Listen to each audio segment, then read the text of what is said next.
conversation animée par Thomas Bastien, qui m'a demandé de présenter les invités. Alors, dans l'ordre, Dr Alain Poirier, qui est médecin et directeur de santé publique d'EU ISCHI, au Conseil CRI de la santé et des services sociaux de la baie James, ex-directeur national de la santé publique pendant presque 10 ans, Alain, et ex-animateur de Comment ça va, là où moi je l'ai rencontré en 1988-89, une émission à Radio-Canada qui était très novatrice, parce que je le dis parce qu'il y a beaucoup de gens qui étaient à peine nés, mais c'était la première fois qu'à la télévision, il y avait des professionnels de la santé, de multiples horizons, qui parlaient de santé et non pas des journalistes qui rapportaient la santé, ce qui est parfait aussi, mais là, c'était vraiment un novateur à cette époque-là, et c'est là qu'on s'est rencontrés. Alain Poirier, vraiment un parcours super riche, on est content de t'avoir ici. Ça sera suivi de Fanny Bouchard. Fanny, elle est directrice santé au travail chez Robin Veilleux Assurance et Rente Collective Inc. Fanny, merci d'être là pour ce panel. Suivi de Cathy Vaillancourt, qui est directrice du RISUC-SA. Cathy, rappelez-moi déjà, c'est... Le regroupement de recherche, le regroupement intersectoriel de recherche en santé de l'Université du Québec. Parfait. Merci beaucoup, Cathy. Et David, on dit Kaiser, David? Kaiser, directeur médical adjoint à la direction régionale de la santé publique, à la direction régionale de la santé publique de Montréal.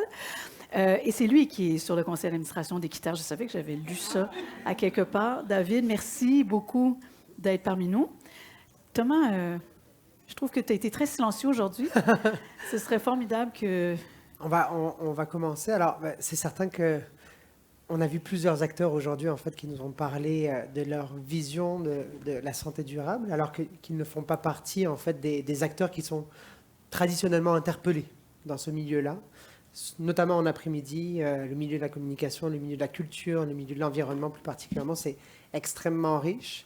On termine en fait ce sommet qui a été très riche, parfois un peu lourd aussi. Alors on est là un peu pour digérer ensemble, si ça vous convient. Et on est là vraiment en fait pour savoir qu'est-ce qu'il nous manque, mais qu'est-ce qu'il nous manque. Et on parle davantage des acteurs en fait du milieu qui vont être là en fait pour nous aider davantage à faire en sorte que la santé durable elle percole, que ça fonctionne plus particulièrement. Alors Alain, on va commencer avec vous. On va avoir vraiment une vision très riche, comme je disais. Moi, j'avais 3 ans quand l'émission a commencé, Hélène. Après, on va aller vraiment dans le milieu entrepreneurial, dans le milieu des entreprises plus particulièrement. On va aller dans le milieu de la recherche. Puis on va revenir en fait vraiment dans cet aspect en fait de santé publique un peu plus terrain. Oui. Alain, c'est à vous. Alors, j'avais des cheveux à l'époque, hein, ça s'appelle. Première déclaration d'intérêt ou de non-intérêt, même si je suis directeur de la Nation Santé publique de la Nation CRI, je ne parle pas en leur nom. Je pense que je ne pourrai jamais parler en leur nom d'ailleurs, même après plusieurs années de travail avec eux. Alors, merci beaucoup de l'invitation. Je n'ai pas été ici pendant les 3 jours, puis je suis arrivé juste sur l'heure du dîner, donc peut-être je vais répéter des choses qui ont été dites, mais c'est pas grave. Il paraît que quand on répète, c'est mieux. Mais alors, merci beaucoup pour l'invitation. On nous demande avec qui? On nous demande le complément, mais quel est le verbe, quel est le sujet? Nous. Comment allons-nous y arriver? Le nous, je ne parlerai pas nécessairement au nom des directeurs ou d'un directeur de santé publique, d'un spécialiste, mais nous, la société, parce qu'évidemment, quand on fait de la promotion de la santé, compte tenu de toutes les stratégies qu'on utilise, celle sur laquelle je vais insister, c'est le plaidoyer. On pourrait toutes les mettre, éducation sanitaire, marketing, etc., mais il y a toujours de la communication au centre, ça c'est très important, j'en ai fait beaucoup. Hélène en a parlé déjà dès 88, je commençais ma pratique, on a fait à la télé, mais j'en ai fait dans toutes sortes d'autres milieux. Mais ce que je veux surtout parler, c'est l'advocacy, l'action politique, le plaidoyer, parce que dans cet ensemble de stratégies, il y a beaucoup de stratégies d'information, d'éducation sur l'individu. Puis ce matin, il y a eu un peu de débat là-dessus. Ils ne sont pas contradictoires avec les stratégies sur un environnement favorable à la santé. Mais si on ne travaille pas sur les environnements favorables à la santé, des stratégies seulement basées sur l'éducation et l'information, elles sont toujours essentielles, mais insuffisantes. ça ne suffit pas. Il faut travailler sur l'environnement proximal, les milieux. On a entendu parler d'écoles, d'entreprises, etc. Donc, beaucoup de travail sur les milieux, mais sur l'environnement, les grands déterminants sociaux sur lesquels il faut revenir. Donc, ça c'est un focus important. Alors, pour faire ça, c'est pas nous, les directeurs de santé publique, mais il faut faire donc du plaidoyer, de l'advocacy, et tout ne peut pas être fait par une seule organisation. Puis il y a des choses qu'on ne se permettrait pas de faire comme directeur de santé publique. Je me rappelle d'avoir donné un cours là-dessus en Montérégie aux acteurs de santé publique qui me regardaient comme si j'étais un démon parce que je disais des choses qu'on ne fait pas. On ne peut pas faire comme institution publique, mais je disais, il faut connaître la palette des actions pour influencer l'adoption de politiques publiques, pour savoir qui on peut aider, qui on peut nourrir, qui peut le faire à notre place. Une marche, une pétition, etc. Vous ne verrez pas un directeur de santé publique animer une pétition, même s'il est d'accord avec le contenu. Alors, il y a plein de choses on n'aura pas le temps d'aller sur tous ces plaidoyers. Alors, je vais arriver tout de suite avec le qui et le comment. Ce matin, on m'a interpellé sur Anne-Marie, sur l'industrie. Je vais vous laisser en parler. Mais la seule chose que je peux vous dire, c'est une petite promotion. Il y a un livre que je trouve assez génial, que j'ai découvert il y a quelques années, puis j'en parlais encore à quelqu'un qui dit « Oui, c'est pas la première fois que tu en parles ». C'est un livre écrit par Frodenberg, qui est un professeur de santé publique, qui a écrit « Lethal but legal » ou l'inverse, c'est pas important. Mais il parle de 6 industries importantes qui ont des problèmes. Évidemment, il commence par le tabac. Ça, je connaissais très bien. Il a été un lobbyiste contre l'industrie en masse. Mais il parle de 5 autres industries et pas celle de l'assurance. Je te rassure tout de suite. Mais les armes, les véhicules, tout y passe. Big Pharma, l'alcool. Et il démontre là-dedans, dans ce livre, de façon magistrale, toutes les stratégies et le CCC, le Corporate Consumption Complex, en parallèle à l'industrie de l'arme, qui avait le complexe militaro-industriel, mais il fait la même démonstration dans ces domaines-là, alcool, etc. Et quand on lit ces livres, on dit « Oh mon Dieu, c'est pas juste en tabac qu'on a des industries perverses, c'est dans plein d'autres domaines, le sucre, etc. » Alors, je vous recommande ce livre de Frodenberg qui est vraiment génial. Maintenant, le avec qui? Encore là, j'ai évoqué le fait que ça dépend qui nous sommes, qui on peut interpeller. Puis en santé publique, on ne va pas interpeller nécessairement tout ce monde-là. Mais avec qui, il y en a plusieurs qui ont été nommés. Et puis comme je n'ai pas manqué les 2 jours, je vais insister sur certaines qui n'ont probablement pas été tellement traitées, mais je pense que je peux me permettre de le faire. C'est évidemment la population en général, comment on la rejoint, parce que c'est l'opinion publique qui est importante pour rejoindre les élus par les médias. Alors, cette triade-là, les médias, il faut faire du media advocacy, il faut essayer de comprendre le fonctionnement des différents milieux, y compris celui des médias, pour les rejoindre, pour les intéresser à un sujet qui est souvent présenté d'une façon. Dans les médias, c'est l'approche individuelle, l'approche anecdotique. Ils veulent conclure des choses alors que nous complexes, puis nos contextes santé publique sont très longs. Oh, il me reste 20 secondes. Donc, les médias, très importants, parce qu'ils ont une influence sur les élus, puisque sur la première page des journaux. Et les élus, eux, ils ont habituellement 4 ingrédients en action politique pour les rejoindre. Et puis, retenez l'acronyme du savon en anglais, SOAP. Essayez de leur présenter vos solutions comme étant leurs solutions. En quoi ce qu'on veut faire est une solution pour eux? En quoi l'opinion publique est derrière ça? En quoi on peut réussir à le mettre à l'agenda? Puis quels sont les précédents ailleurs? Ces 4 ingrédients-là, on les retrouve habituellement dans les élus. Je vois que mon temps est terminé. J'avais bien d'autres choses à dire, mais je vais arrêter ici, puis peut-être dans les questions, je peux en faire non, mais On va aller dans une intervention. il y a comme 45 minutes de On a 45 discussion. minutes de conversation. On reste Alors, vous me ensemble donnez après. un autre 40 secondes, peut-être? Non. Un autre 40 secondes, allons-y. Allez. Bien, là-dessus, en lien avec ce que je viens de dire sur les élus, il y a un domaine que je trouve que nous n'investissons pas assez, ce sont les partis politiques. On a vu quelques collègues se présenter aux dernières élections et je n'ai pas de leçon à vous faire, je n'ai jamais milité dans aucun parti politique.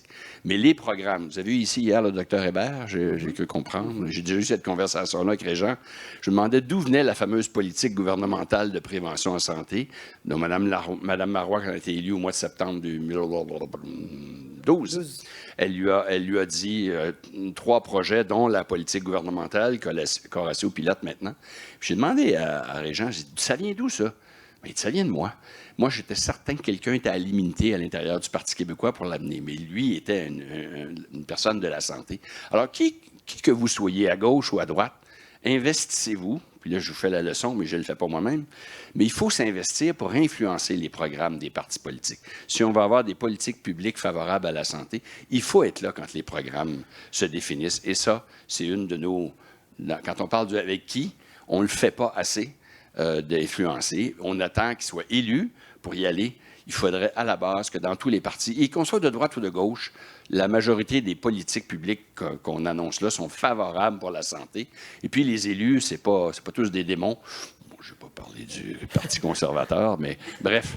Pour les 4 autres, je pense qu'on peut s'accommoder et essayer de leur vendre des politiques publiques favorables. Merci, je m'excuse. Je pense que tu peux arrêter sur ça. Oui, c'est bon. Mais tu t'es trompé de siège d'une certaine manière parce que Régent était assis à côté. C'est ça. C'est Fanny qui est dans la posture vraiment en fait, d'ancien ministre. Voilà, il y a quelque chose qui s'est passé, mais c'est vrai qu'on en a parlé hier. Hein, on en a parlé hier. On a parlé en fait avec Ariane qui parlait d'advocacy. On en a parlé avec Marianne en fait de 100 degrés qui parlait justement en fait des médias et puis des médias positifs ou du journalisme d'action plus particulièrement. Donc très intéressant en fait le rebond. On va y aller vraiment en fait dans un prolongement.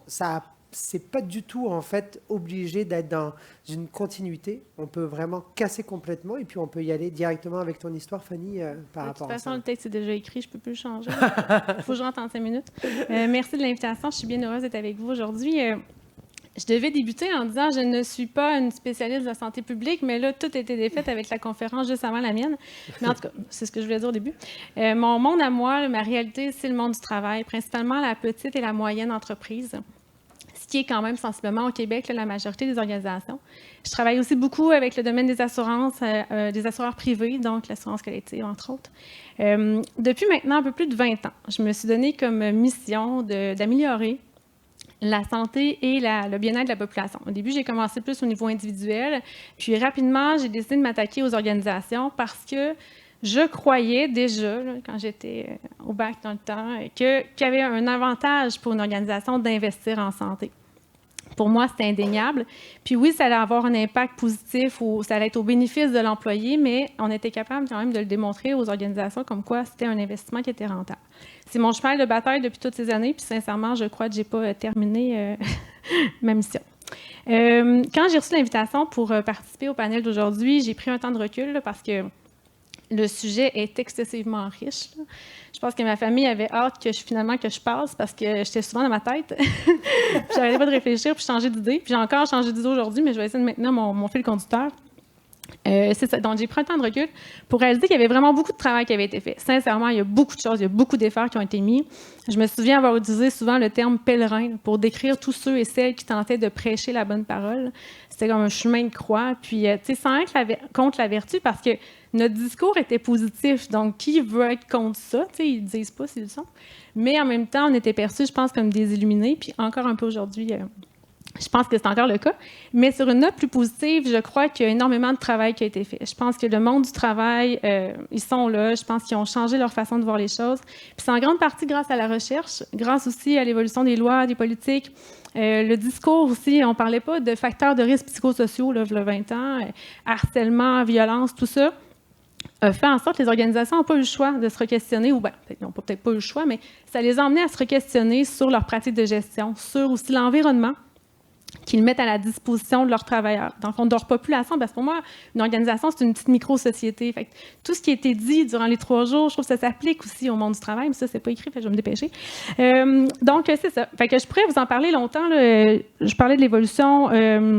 les lois, règlements. Je pense que l'autre aspect aussi qui a influencé beaucoup l'avancement en promotion de santé mieux-être, c'est la pénurie de main-d'œuvre, qui n'est pas un sujet positif, mais pour la santé mieux-être, ça a été positif. Parce qu'au-delà de trouver des gens pour combler des postes, les organisations veulent des gens de qualité, des gens performants. Ils veulent aller chercher les meilleurs talents, et ça va dans ce sens-là. Donc, je pourrais vous parler longtemps, mais j'ai été invitée ici pour répondre à une question. Donc, je vais essayer d'y répondre. Qui nous manque-t-il? Bien, moi, je pense qu'il manque personne.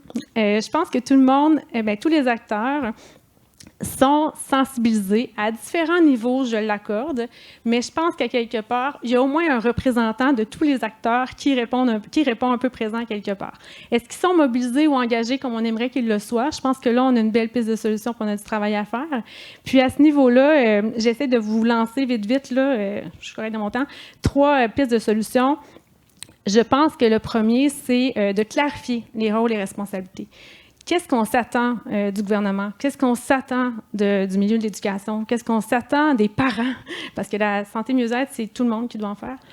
Donc, clarifier ça, parce que les organisations, des fois, je l'entends, là, jusqu'où c'est ma responsabilité de prendre en charge la santé de mon travailleur? Tu sais, là, les organisations peuvent dire ça. La question est légitime. Tu sais, l'organisation a une obligation légale d'assurer la santé et la sécurité de ses employés. Ça, c'est une obligation. Après ça, ils ont une opportunité de créer un environnement qui est favorable puis d'avoir des pratiques de gestion qui sont favorables à la santé. Puis je pense qu'il faut démystifier tout ça. Le deuxième, c'est pour s'engager, pour se mobiliser, je pense qu'il faut plus qu'y croire, il faut le ressentir, il faut que ce soit intrinsèque, on en a parlé avant aussi.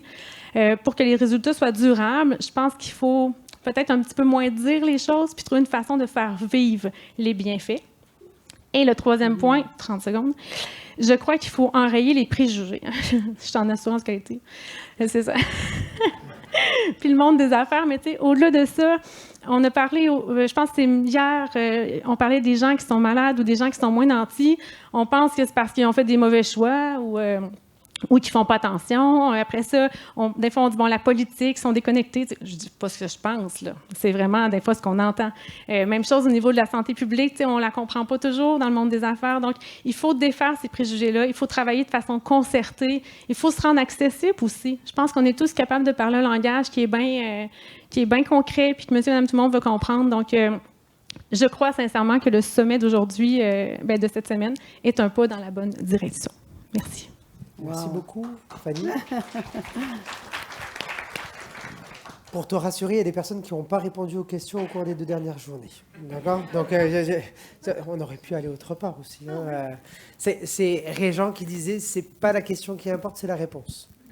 Hein, c'était ça. Et puis, je pense que la manière à laquelle il voulait le dire, c'est que peu importe la question, ton message, il doit passer.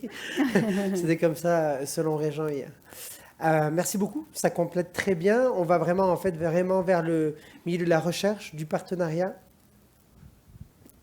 Bien, merci Thomas. Donc, il y a quelqu'un qui m'a dit, Mme Chabet, qui est directrice scientifique du FRQS, qui dit, avant de porter un message, il faut que les gens savent quitter. Donc, oui, je suis professeur-chercheur, donc je forme et je fais de la recherche aussi. Donc, mes étudiants font de la recherche. Mais je suis citoyenne de Montréal et je suis native de l'Abitibi. Ça fait plus de 20 ans que je suis chercheuse à Montréal. Je suis partie de mon patelin natal très, très, très tôt. Je n'y retournerai pas, mais pas moi, mais ma famille de ma mère et mon père, c'est des grosses familles. Donc, je suis la première à être partie à l'université. Mes cousins et mes cousines demeurent dans la région et il y a à peu près 8 ans, j'ai eu l'épiphanie en me disant mon Dieu, il y a des universités en région. Qu'est-ce qui se passe? Qu'est-ce qui advient de ces universités-là? Quel est leur rôle? Et il y a énormément de formations en santé et services sociaux qui se font dans les universités, donc les établissements du réseau de l'Université du Québec, qui est 10 universités en région. Dans plus de 60 municipalités qui ont des campus. On a créé ça il y a 54 ans. Ça fait ses preuves. Alors, on a décidé il y a 8 ans de faire un regroupement intersectoriel de recherche en santé et services sociaux pour remettre en avant les forces et de ces chercheurs et chercheuses-là et la formation qui se fait en région aussi pour la rétention des universités du Québec pour qu'il y ait une reconnaissance et que après toutes ces années, qu'on continue de soutenir ces établissements-là et de les reconnaître. Et je vais reprendre la phrase de Dr Arruda qui dit « Il se fait des choses sur le terrain, il faut les faire connaître. » Oui, il faut les faire connaître, il ne faut pas se fermer les yeux, mais il faut aussi continuer de les soutenir. Pas réinventer la roue, là, ils sont là, aller voir ce qui se fait. Et puis quand on veut faire de la recherche, il faut décentraliser. Je fais de la recherche à Montréal, oui, mais si je travaille avec les femmes enceintes, si je veux avoir des femmes enceintes, je travaille sur le placenta, avoir un placenta en région, c'est pas à moi d'y aller. c'est de me faire des collaborateurs avec mes collaborateurs de l'Université du Québec en Abitibi, avec le CIS de l'Abitibi-Témiscamingue, les gens qui sont là, de les outiller et de travailler avec eux. Et puis, on a une force au Québec qui n'existe pas ailleurs. L'Ontario a réalisé qu'on avait un réseau. Les IRSC aussi ont dit c'est c'est le fun, vous avez au Québec un réseau d'universités dans les différentes régions. C'est une force qu'on a et puis on ne l'utilise pas. D'avoir des gens ancrés sur le terrain qui font de la recherche, qui font de la formation, même chose pour le réseau de santé, de soins de services, qui sont là, qui sont avec les citoyens, qui savent qu'est-ce qui se fait, qui vivent là. Donc, c'est avec eux qu'il faut travailler au lieu de débarquer des grands centres pour aller là. Puis quand on dit qu'on fait de la recherche dans les régions, bien, c'est souvent une région avec laquelle qui s'associe avec un grand centre urbain. C'est très rare qu'on va vraiment faire de la recherche ou investir dans la recherche qui se fait dans les régions et la formation, surtout en santé et services sociaux. Et il y a des cliniques universitaires aussi dans notre réseau. Il y en a plus d'une vingtaine. Donc, il y a une force vive qui n'a pas des facultés de médecine, mais qui est vraiment en aval et en amont, qui est là pour la promotion, la prévention et l'outillage des communautés. Donc, je pense qu'il est temps de le reconnaître ça, par le ministère et au lieu de dire, on refait à zéro, là, de continuer de soutenir ce réseau-là à la hauteur de ce qu'il est et aussi de bonifier tout ça pour les communautés. En fait, ça m'a fait penser quand Mme Lisée de Espace Muni a parlé, j'ai vraiment, pour la première fois je cliquais, là, j'ai vraiment fait le parallèle entre les municipalités et les universités en région. C'est la même chose. Donc, et puis si on mettait tout ce beau monde-là ensemble, à travailler ensemble, qu'on lui donne les outils, qu'on lui donne l'espace-temps pour le faire, il y a une mine d'or à cet endroit-là. Et puis, une autre épiphanie que j'ai eue, c'est quand M. Sénéchal a parlé, je viens d'un petit village qui mourait tranquillement. Là, la coop est fermée, il n'y a plus rien, là, finalement. Puis est arrivé quelqu'un qui est revenu dans le village et qui a décidé qu'il créait un film, Les bretelles à mon oncle Jack. Tout le monde du village, du plus jeune au plus vieux, a participé. Bien, il a fait un premier film qui est passé. Là, ils sont à la deuxième mouture. Et je ne sais pas si vous aviez vu à l'Assemblée nationale, il y avait eu la motion du pétage de bretelles. Alors, ça vient de mon petit village. Et je dois vous dire que, écoute, ma mère pète le feu à 82 ans. Elle est hyper heureuse, elle fait les décors, elle a enseigné toute sa vie, mais là, elle fait les décors et tout ça, et c'est l'ensemble de la population. C'est un mélange entre les intergénérationnels. Donc, je pense qu'il faut voir ça, il faut les soutenir. Donc, je voulais juste qu'on retrouve nos universités du Québec et les forces qu'on a. Merci beaucoup, C'est ce qui manque. C'est très important, hein, ce retour en région. D'ailleurs, on va parler d'une grosse région, David, la grosse région de Montréal. Hein, c'est à toi justement en fait de prendre la parole après Cathy. Super. Ben, bonjour tout le monde. Je suis vraiment reconnaissant de l'invitation à cette conversation en clôture, en quelque sorte, du sommet et de pouvoir dire en d'autres mots tout ce qui a été dit aujourd'hui. J'arrive avec une grande fierté du privilège que ça représente de pouvoir être au service de quelque chose d'aussi noble que la santé et le bien-être. Et avec beaucoup d'humilité, en sachant que les expertises présentes dans la salle, en ligne et bien au-delà dépassent largement ce que je peux amener à la conversation. Et je veux commencer aussi en saluant le courage des personnes qui sont déjà engagées, qui partagent leur vision de l'avenir, qui continuent la lutte.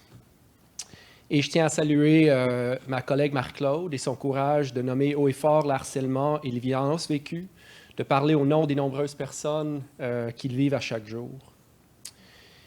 Et avant de tenter à répondre à la question qui nous est proposée, je nous propose de commencer avec une autre question, qui est pourquoi? Pourquoi inviter d'autres voix? Avec quelles intentions? Et je vous pose la question, qui auriez-vous souhaité inviter à la conversation d'aujourd'hui? Alors, que vous soyez ici une journée ou 3 jours, je vous invite à nommer cette personne à votre voisin, voisine immédiate. Prenez 30 secondes. À la maison, vous pouvez le mettre dans le chat, mettre le nom de la personne, l'organisme, l'appartenance dans la boîte de dialogue. Alors, prenez 30 secondes, allez-y. Oui, Ça va créer un bordel infini. Infini.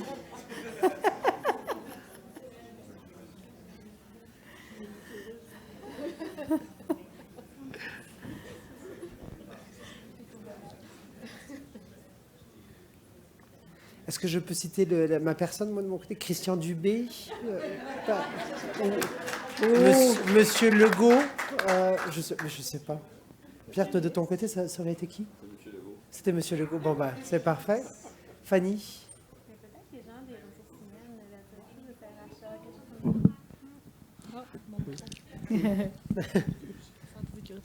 de peut-être, tu sais, je parle pour ma paroisse, là, mais les gens des ressources humaines, tu sais, quelqu'un de l'ordre là, qui vient écouter tout ça, je pense que ça aurait été bien. Cathy? Quelqu'un du Fonds de recherche du Québec, ils ne sont pas là aujourd'hui. Ils n'ont pas été là du sommet, ils ont été là au pré-sommet. Donc, je pense que ce serait bien qu'ils soient là. Et Fitzgibbon. Hélène? Moi, je suis l'animatrice. Moi, non, tout le monde a sa voix. J'ai la tête pleine. Oui, Non. ben, j'avoue que j'étais très étonnée que le ministre Dubé ne soit pas là. Parce qu'il y avait, son équivalent au fédéral, puis il y avait des sous-ministres, puis il y avait plein de gens importants, mais j'aurais aimé ça. David? Ah, moi, c'est mon père. Mais on peut en parler plus si vous voulez savoir pourquoi. Alors, pourquoi formuler une invitation? D'abord, ça a été nommé... David, personnellement, on va prendre 40 secondes. Pourquoi? Pourquoi?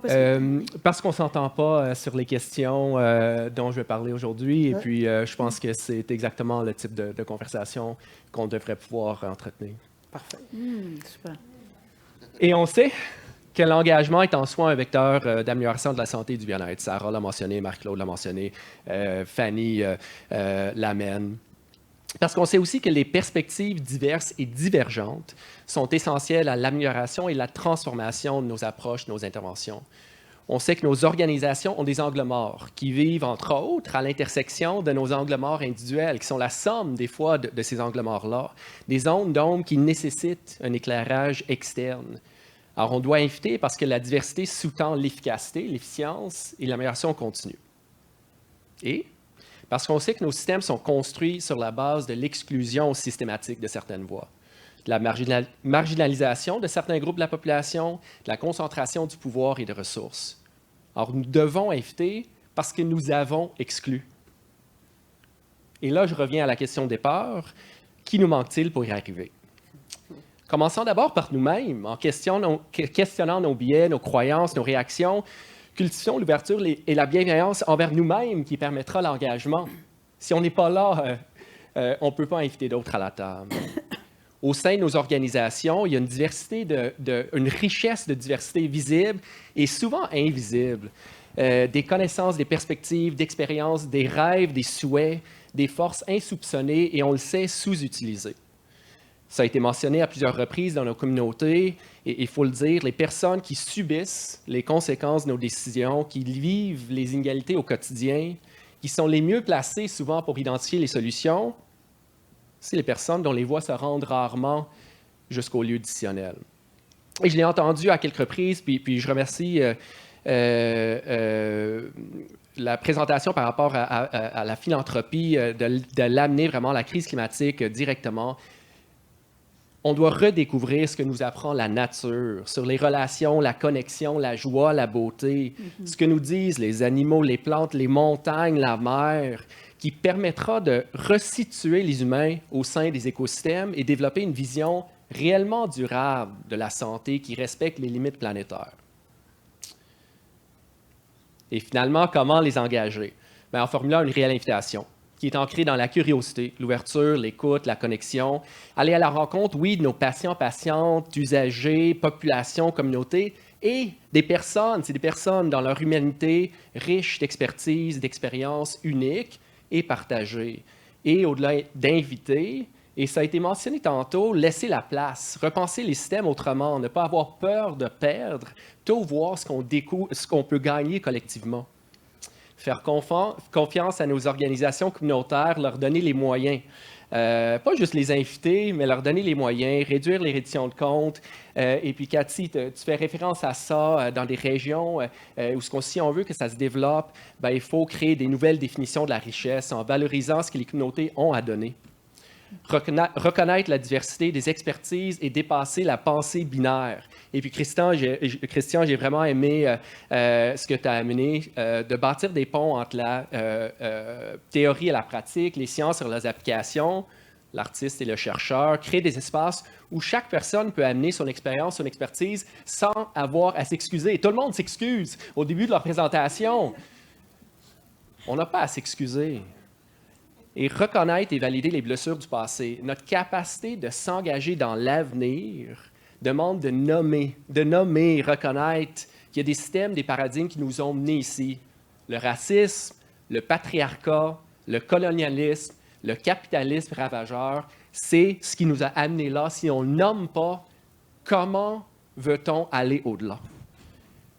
Développer notre capacité à s'engager avec la complexité, à vivre nos valeurs, ce qui n'est pas difficile, et modéliser ce qu'on souhaite voir dans le monde, aussi imparfait soit-il, à accueillir et normaliser le conflit et développer notre capacité de vivre dans l'inconfort. Et finalement, j'arrête là, apprendre de nos enfants. Et je dis ça parce que j'ai des enfants et on en a parlé beaucoup.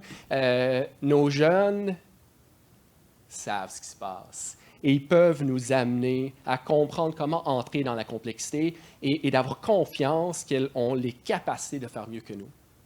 Une santé publique forte, et elle est nécessaire, passe par une vision collective et la co-responsabilité. Nous sommes toutes et tous des agents de changement. Ravivons en nous une réelle curiosité de l'autre, dans la beauté de nos forces et de nos différences. Merci.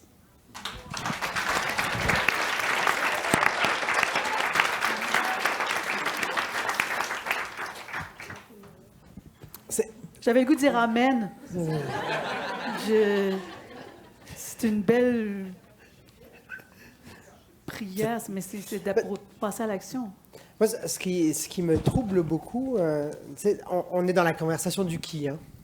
Puis, tu as posé la question qui, et puis moi, dans ma tête, c'est toujours des personnes qui, dans un monde hiérarchique, est au-dessus. Naturellement, on est arrivé avec des ministres, des sous-ministres, on est au-dessus. Puis, les personnes qu'on n'entend plus, qu'on n'entend pas beaucoup, des collègues, des amis, des personnes qui nous aident à justement renforcer le terrain. J'ai l'impression que parfois, en fait, dans cette lutte acharnée à essayer de parler au-dessus, on en oublie un peu d'où est-ce qu'on vient ou alors comment on peut être plus fort aussi sur le terrain. C'est un peu ça ce qu'on voit, en fait, d'une certaine manière. Moi, je me suis dit, mais t'es complètement con, en fait, d'avoir dit cette réponse-là, parce qu'en fait, au final, je souhaite pas d'autres personnes que les personnes qui nous accompagnent aujourd'hui. Je souhaite mes collègues qui soient là, je souhaite mes parents qui sont en train de se promener avec l'enfant dehors, je souhaite toutes ces choses-là. Il manque des personnes parce qu'on n'a pas assez de place et parce qu'on aurait aimé avoir plus de temps, plus de moyens, mais les personnes qui sont nécessaires, je pense qu'elles sont là. Donc c'est intéressant comme tu l'as posé cette question-là parce que ça nous redéfinit un peu en fait qu'est-ce qui est important. Qu'est-ce qui est important pour nous. Et j'insiste sur le fait qu'il n'y a pas de mauvaise réponse à ça, Thomas. Moi, j'aimerais aussi que Christian Dubé entende ça autant que mon père. Ma réponse n'est pas meilleure que la tienne. Et ce qu'Alain amène, on dit la même chose sur communiquer. Alors, je ne pense pas que tu as à avoir honte de vouloir avoir Christian Dubé à écouter ce qu'on dit. Je flagelle. Alain? Micro Alain. S'il te plaît. Merci. C'est ça. Tout le monde a raison, mais au-delà du colloque et du congrès où on ne réussit pas toujours à avoir un ministre de la Santé ou un premier ministre et autres, ce dont on parle, c'est pas seulement pour aujourd'hui, c'est pour tout le temps. Ce défi d'améliorer qui était bien positionné par rapport aux problèmes du passé, moi j'entends ça, mais 200 fois par jour chez les cris coloniaux. Tout ce que tu as nommé, là, c'est le discours, le One Health. L'OMS vient de reconnaître le One Health depuis quelques années. Bien, pour eux autres, ça a toujours été ça. Puis c'est depuis 400-500 ans qu'on a détruit tous leurs déterminants de la santé, ont été transformés. Alors, c'est pour ça que je dis je ne pourrais jamais parler en leur nom, parce que je suis déclassé. Mais juste pour revenir, la notion de communication puis de connecter, peu importe avec qui on connecte, je ne m'étais pas rendu là, mais je répondais comment il faut le faire. Moi, j'avais marqué par la traduction, le langage. Quand on fait l'advocacy, puis là, je reviens, peu importe le lieu, si c'est avec les déterminants de la santé que plusieurs ont nommés depuis 3 jours, je suis certain, et puis que j'avais dans ma présentation sur le quoi, qu'est-ce qu'il faut faire, le verbe dans la question, bien, ils sont universels. On en a rajouté quelques couches depuis quelques années, tu les as évoquées, l'énergie, notre mode de consommation, les changements climatiques. Mais historiquement et classiquement, les déterminants, ce sont les mêmes dans tous les secteurs. Exemple, les déterminants de la réussite éducative. Alors, si on va parler au milieu scolaire, puis qu'on voudrait bien travailler avec le milieu scolaire, bien, on ne va pas leur parler des résultats de santé. Un peu comme un maire, on ne va pas y parler d'espérance de vie. Un maire, on va lui parler de la qualité de vie, de l'attraction pour les familles. Un directeur d'école, on va lui dire, moi, ce sur quoi je veux travailler avec vous, si on fait ça comme ça, bien, c'est sur la réussite éducative. Pourquoi? Parce que qu'est-ce qui fait qu'un enfant, qu'est-ce qui fait qu'un enfant va réussir, va s'épanouir? Bien, c'est les déterminants. Je les ai vus tout à l'heure là, sur l'autonomie. Moi, j'appelle ça le discours de la santé mentale, l'estime de soi, l'autonomie, le réseau de soutien, le RS du discours, puis les compétences du CO du discours. C'est un vieux truc pour réussir à passer mes examens il y a 40 ans, mais c'est encore vrai. Je l'ai vu tantôt au tableau, où je dis, bien, ça, c'est le discours. Donc, ces déterminants-là pour prévenir la dépendance, peu importe le problème, et travailler avec les jeunes du milieu scolaire, bien, ce sont les mêmes déterminants. Je dis souvent, l'homme est bien fait, la femme encore mieux, mais l'homme est bien fait, excusez-moi, ça, c'est vraiment un mononcle. Si ma fille m'entend, vous avez crise de joke de mon oncle. Mais l'homme est bien fait, c'est que c'est les déterminants de santé, de réussite scolaire, d'une entreprise en santé, ce sont les mêmes, mais c'est dans des mots différents. Donc, il faut traduire. Pour le monde municipal, vouloir qu'il travaille à améliorer la santé, c'est en travaillant sur la qualité de vie, et ainsi de suite. Chaque milieu a son vocabulaire. Le marketing social, c'est quoi? C'est le milieu du commerce appliqué à la santé. Ouais. L'éducation sanitaire, c'est le langage de l'éducation qu'on utilise en santé, et ainsi de suite. On emploie le vocabulaire et le langage, mais les déterminants sont les mêmes. J'arrête là. Vas-y, Cathy. Oui, mais il faut savoir communiquer, mais moi, je crois qu'il faut savoir écouter aussi. Parce que souvent, quand on communique ce que nous, on veut bien communiquer, mais souvent, ce n'est pas nécessairement le besoin qui est là. Je pense qu'il y a tout à réapprendre aussi, cette capacité d'écoute du besoin ou des enjeux qui sont là, sans nécessairement juger, puis d'essayer d'adapter notre façon d'aborder et puis de travailler vraiment avec. Pour moi, travailler vraiment avec l'autre, il faut que je l'écoute, là, sinon j'arrive avec mes grands sabots. Là. Je pense que cette écoute-là s'est perdue, que ce soit dans les régions, mais on le voit dans certaines régions. Là, je ne reprendrai pas mon Abitibi natal encore, je pense que vous savez de quoi je vais parler. Mais cette écoute-là, elle n'est pas là. Même si les citoyens sortent, il y a quelque chose qui ne percole pas encore. Là. Oui, et si tu parles d'écoute, Cathy, moi je reviendrai sur ta question, David, que tu as posée, et puis sincèrement, en fait, aurait dû être ici à ma place, parce que l'exercice était exceptionnel, parce qu'on revient dans cette question-là, et puis dans les réponses des gens, c'est souvent en fait des personnes qui font partie de notre réseau. Je travaille dans la santé, je veux avoir quelqu'un de la santé. J'aurais pu dire avoir Monsieur Lamontagne, par exemple. On serait allé vers le MAPAC.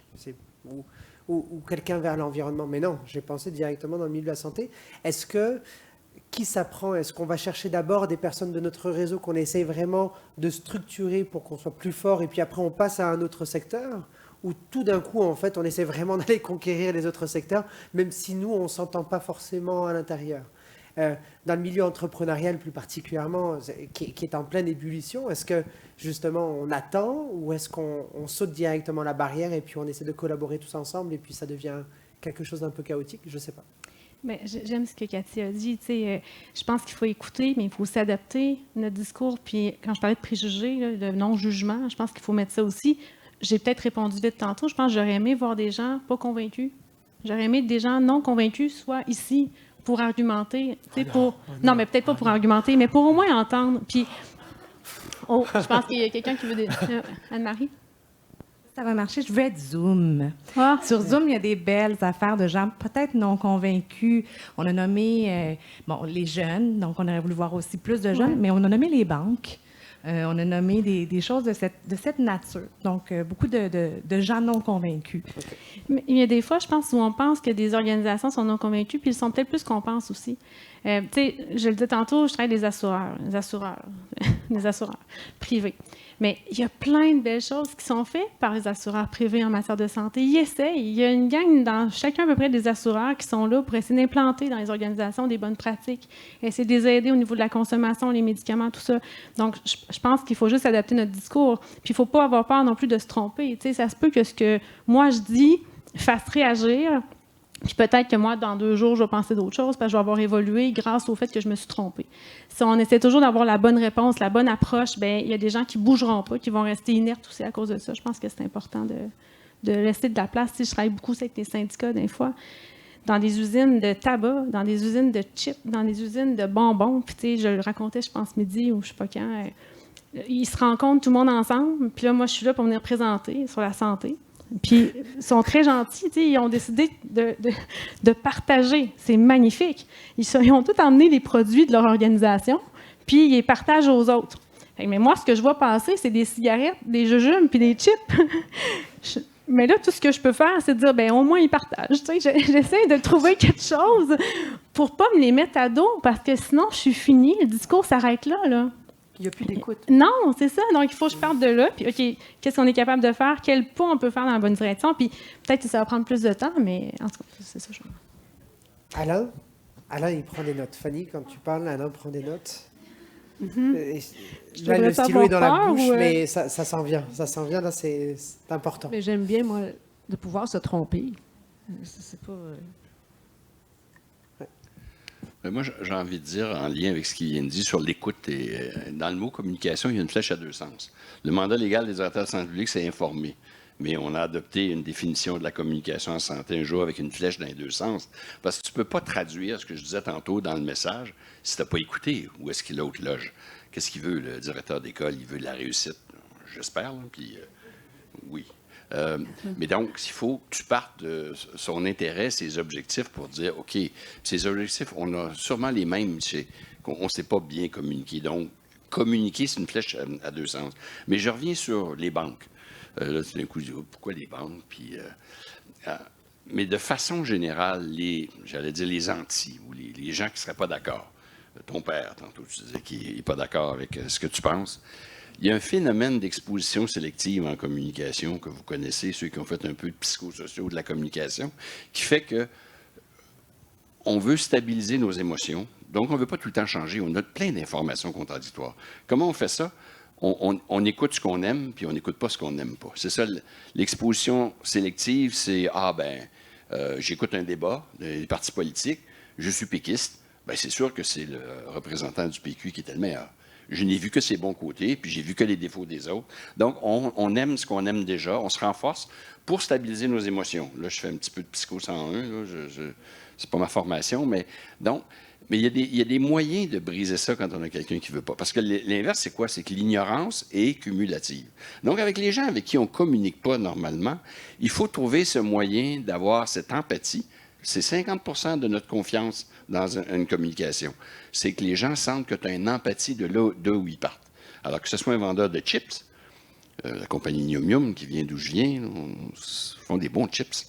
Mais il faut partir de l'empathie, puis j'ai beaucoup vécu ça dans mon débat contre l'industrie du tabac, je le dis comme ça, parce que tu avais des restaurateurs qui disaient, quand la loi est arrivée, la loi de M. Rochon, on va fermer les restaurants le jour... Et alors, si tu dis non, ferme, les restaurants ne ferment pas, mais oui, moi, si j'étais à ta place, je serais assez inquiet que les restaurants ferment. Mais si on regarde l'expérience de la Californie, il y a eu des fermetures, mais pas plus que l'année d'avant. Donc, il y a toujours des fermetures, mais c'est une occasion. Donc, il faut accepter les conflits, partir des conflits des autres dans l'exposition sélective pour avoir l'empathie. Il vit quelque chose, lui. C'est sa job, son restaurant, puis il y a des fumeurs, là. Donc, ça, c'est 50% de notre confiance qu'il faut utiliser pour bâtir la confiance, c'est l'empathie. C'est même pas les connaissances. Puis les autres, c'est aussi des phénomènes perçus. Être honnête, m'engager à trouver la réponse avec vous autres. Donc, en matière de communication, c'est 80% de notre crédibilité ne vient pas du tout du fait que je suis un grand directeur de santé publique ou un grand universitaire ou un spécialiste X, Y, Z. Ça vient d'attributs de la personne.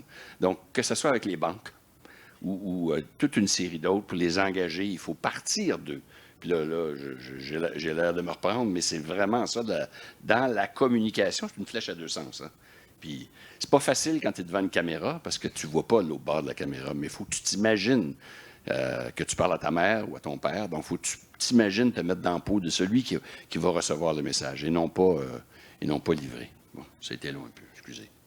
Oui, et je pense que la partie empathique, de bien saisir ce que ça veut dire, l'empathie. Et l'empathie ne peut pas être une stratégie si on veut bâtir quelque chose de durable. Et je pense que c'est ça qui des fois, peut être un... je parle de mon propre expérience et je soupçonne que c'est pas tout à fait unique dans le monde, qu'on peut tomber dans le piège d'une espèce d'empathie stratégique, mais on passe à la prochaine chose quand on a sécurisé notre point. Et je pense qu'il y a quelque chose là-dedans, dans la notion de curiosité, de dire, au-delà de qu'est-ce que ça va donner, qu'est-ce que je veux, qu'est-ce qui m'anime vraiment en allant à la rencontre de cette personne-là, et en acceptant que la plupart de nos enjeux de santé publique sont complexes. On a peu d'enjeux simples qui valent la peine d'être travaillés. Alors, dans cette complexité-là, on ne peut pas s'attendre à connaître, en fait, la réponse, peu importe la question. C'est plus, peu importe la réponse, c'est quoi la prochaine question. Et cette curiosité qui drive, et je pense que ça peut être convergent avec une notion d'empathie, et ça doit être vu dans une perspective vraiment réelle d'ouverture, et si on veut le maintenir à terme. Et je ne sais pas, Cathy, je serais intéressé à t'entendre là-dessus, parce qu'il y a comme une dynamique que moi je perçois de l'extérieur en recherche qui est associée au cycle de financement et au fait où il y a beaucoup de recherche de partenaires qui peut être assez utilitaire, et je serais intéressé à t'entendre sur comment aller au-delà de ça quand on parle de développer des réels partenariats avec des partenaires où il y a des relations de pouvoir aussi importantes entre une institution académique, peut-être un partenaire municipal ou communautaire en région éloignée. C'est intéressant la question que tu poses, David, parce que... Je ne veux pas prendre ta place, Thomas. Non, c'est juste que ça... je voyais Cathy à côté de moi, puis ça m'intéresse vraiment. Ça me fait vraiment plaisir. En fait, on avait eu la même question au pré-sommet aussi, et moi, je trouve que c'est le nerf de la guerre. Il n'y a pas d'espace-temps. On doit produire, on doit aller chercher du financement. Même si je dis je ne vais pas chercher le financement, mais il faut que je les paye, mes étudiants. Là, je veux dire, moi, je suis une mini-industrie. Là, si je ne vais pas chercher des fonds de recherche, mes étudiants gradués ne sont pas payés, ils ne font pas rien, ils sont dans le laboratoire. Il ne faut pas même aller travailler, là, ils sont là toute la journée. Donc, il y a cette réalité-là. Le financement est fait pour l'innovation immédiate, l'innovation technologique, l'innovation sociale. C'est pas vrai que je développe quelque chose avec une communauté, puis on me demande d'avoir un délivrable après un an, parce que là, je commence à bien aller, mais là, le fond est coupé. Et c'est pour ça que je donnais les exemples des universités en région. Ils ont fait leur preuve, mais là, il n'y a plus ce qui va derrière pour pouvoir continuer à maintenir ce développement socio-économique-là et surfer sur ces gains-là. Donc, pour moi, c'est l'espace-temps qui n'est pas là, parce que c'est pas qu'on veut pas. Puis en vieillissant, on trouve le temps, mais c'est parce que notre carrière est comme avancée. Je n'ai pas approuvé. Donc, il y a ça. Il y a les indicateurs de performance, de qu'est-ce que c'est un chercheur, un professeur. Est-ce que c'est de publier dans les gros journaux? Pour moi, c'est aussi important d'avoir fait une conférence dans une communauté que de...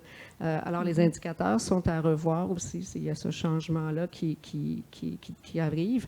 Et la formation, même pour la formation des étudiants, un étudiant formé de façon vraiment intersectorielle, ça demande beaucoup plus de temps que ce qui est dans un secteur. Et en bout de ligne, il n'est pas reconnu, mais pourtant, il est multifacette. Donc, je pense qu'il y a une réflexion à faire sur les indicateurs de performance en recherche et ailleurs aussi. Et les indicateurs de performance dans la formation aussi. Est-ce que c'est juste la note pour un étudiant ou c'est aussi la façon que c'est... moi, je crois encore à l'éducation plus universelle que celle vraiment ciblée sur un point. Puis, ça n'empêche pas qu'il y en a qui vont être là. Mais on peut avoir la diversité aussi dans ce qu'on a comme chercheurs. Ça en prend des chercheurs vedettes qui sont très, très, très bons, mais s'il y avait juste ça, pas sûr que ça roulerait. Là. Donc, cette diversité-là de choses n'est plus là, n'est pas là. Et je pense que c'était d'arriver à... C'est comme si à un moment donné, un indicateur, c'est un chiffre. Mais c'est pas ça. C'est une longue réponse pour dire qu'il y a un manque de temps. Je pense qu'Alain, de ton côté, tu voulais rebondir par rapport à ça? Oui, tu prends des notes? Non, c'est bon? T'es à ma droite. Je ne vois que ça. Je vais revenir sur la question est un peu complexe quand même, parce qu'il y a arriver, engagé. Là, on vient de parler d'empathie, justement, pour des personnes qui ont vraiment, en fait, des émotions, des compréhensions qui sont parfois pas les mêmes. Puis justement, en fait, se mettre dans la peau de quelqu'un et puis d'essayer de cheminer ensemble. Puis hier, justement, il y avait le terme de navigateur, qui est un très beau terme. Comment on navigue ensemble, plutôt que d'essayer de naviguer, en fait, dans des vents contraires et puis d'essayer à chaque fois, en fait, de pousser la personne vers son propre rivage, alors que l'autre personne, elle doit aller de l'autre côté. Ça, c'est quelque chose qui arrivera toujours. Hein. Mais il nous faut, en fait, qu'on a décidé qu'on veut aller vers le même endroit et puis qu'on veut engager les gens. Est-ce qu'il nous manque des personnes, encore une fois, là-dedans? Ou est-ce qu'on est bon ensemble? Et si on est bon ensemble, qu'est-ce que ça nous prend, en fait? Quel est le dernier ingrédient pour qu'on y arrive? Vas-y, Fanny. Ben, on m'a dit tantôt, je n'étais pas obligée de répondre aux questions, mais...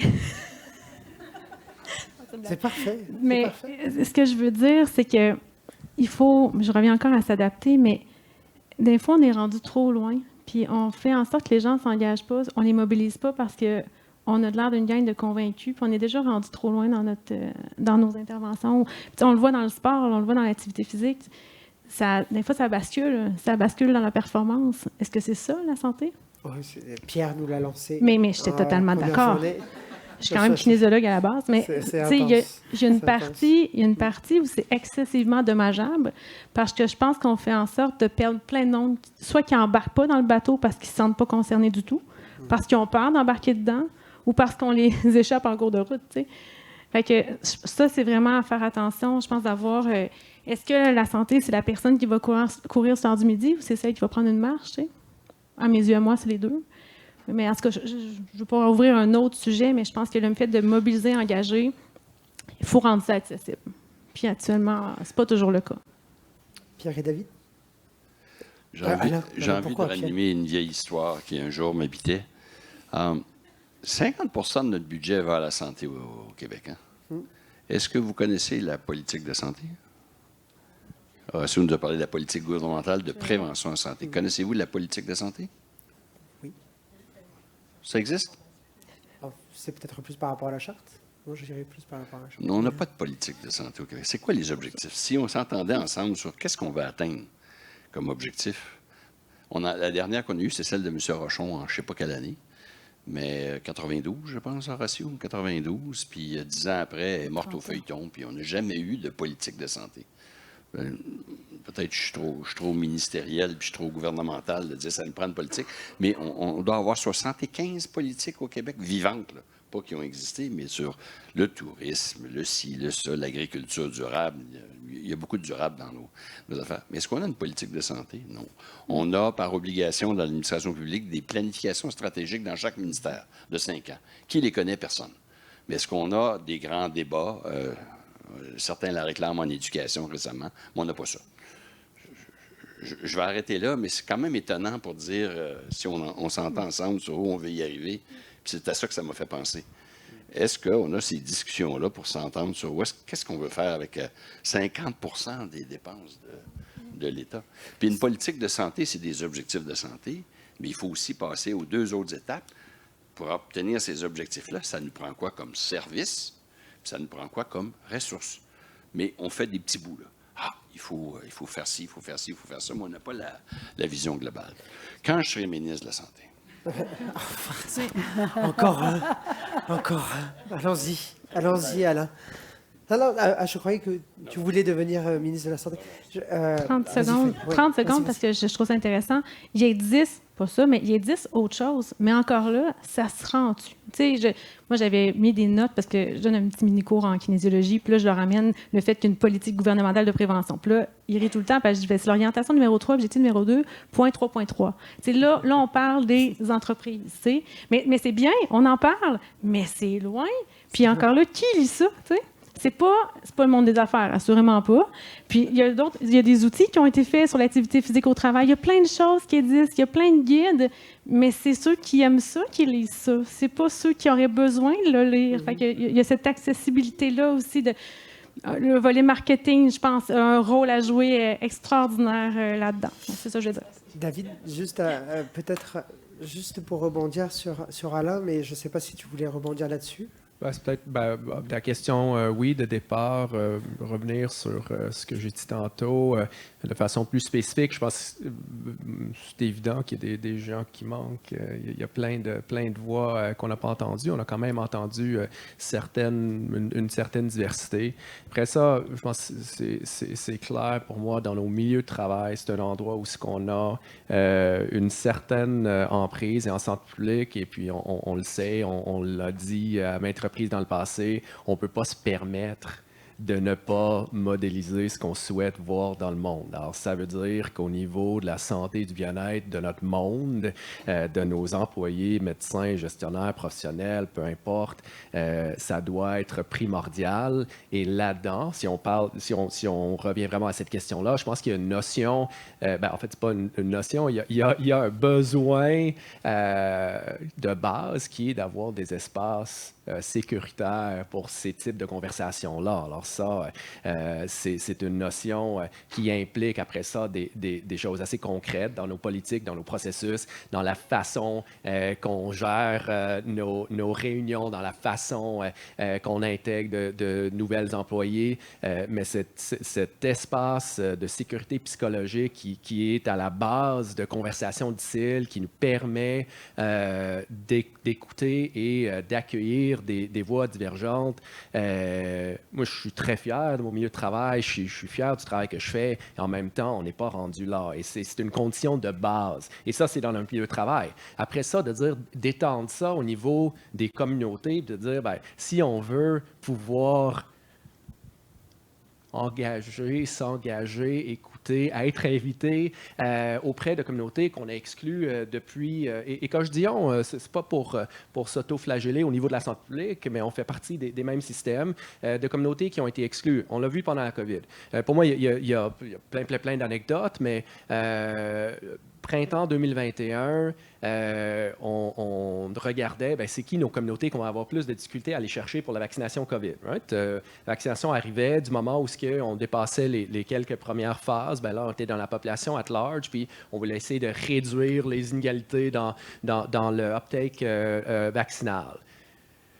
Quand on est allé voir des représentants des communautés noires à Montréal, ils ont évoqué les expériences menées dans le sud des États-Unis il y a 100 ans. C'est présent, c'était une réaction forte, immédiate, de dire, vous avez expérimenté sur nous pendant des décennies, pendant des siècles. Là, vous arrivez avec un vaccin, on ne sait pas qu'est-ce qu'il y a dans ce vaccin-là. C'est pas pour moi, ça, c'est extrêmement puissant. Et ça fait qu'on ne peut pas mettre ça de côté et de dire, si on réussit à structurer notre table de concertation selon les meilleures pratiques, ces gens-là vont être à table. Non, ça se peut. Et cet espace de sécuritaire, de sécurité psychologique qu'on doit avoir d'abord dans le milieu de travail, de l'implanter dans la communauté, quand on sera rendu là, on pourra se poser la question, OK, au-delà de ça, est-ce qu'on est capable de faire quelque chose de plus pour engager du monde? Et puis, je suis sûr qu'il y a des expériences extrêmement intéressantes partout. On en a entendu des bouts aujourd'hui. En même temps, je pense que c'est un travail sur le long terme, et c'est l'autre bout. C'est-à-dire, on ne peut pas, et quelqu'un l'a dit, on ne peut pas, je pense que c'est Sarah, on ne peut pas commencer quelque chose, Sarah Berkane, on ne peut pas commencer quelque chose, l'arrêter 2 mois plus tard, c'est pire que de l'avoir jamais commencé. Alors, de s'engager sur le long terme, c'est un bout aussi. On est là-dedans en santé publique. Oui. Et en même temps, de pouvoir vraiment le tenir, c'est difficile. Non, tu as tout à fait raison. rebondis, puis moi, après, je reviendrai directement sur ce qu'Alain dit, si ça vous dérange pas. Tu vas m'aimer pareil, je dois t'interrompre. Je t'aime toujours. Cathy. Oui, mais ça me fait penser, qui est-ce qui manque, puis pour un long terme, puis moi, ce qui fait que j'ai encore confiance, c'est que je trouve les jeunes et les générations qui suivent sont tellement beaux, sont tellement allumés. Tu parlais de ton fils. Et je crois que ça commence aussi par de soutenir notre système d'éducation. Et il y a une refonte à faire à ce niveau-là. Là. Je sais pas, il y avait une collègue qui me disait que dans son école, son fils, ils n'ont pas d'eau potable depuis un bon bout de temps, en école secondaire. Non, mais ça commence à la garderie, ça commence, et c'est comme ça qu'on va arriver sur un long terme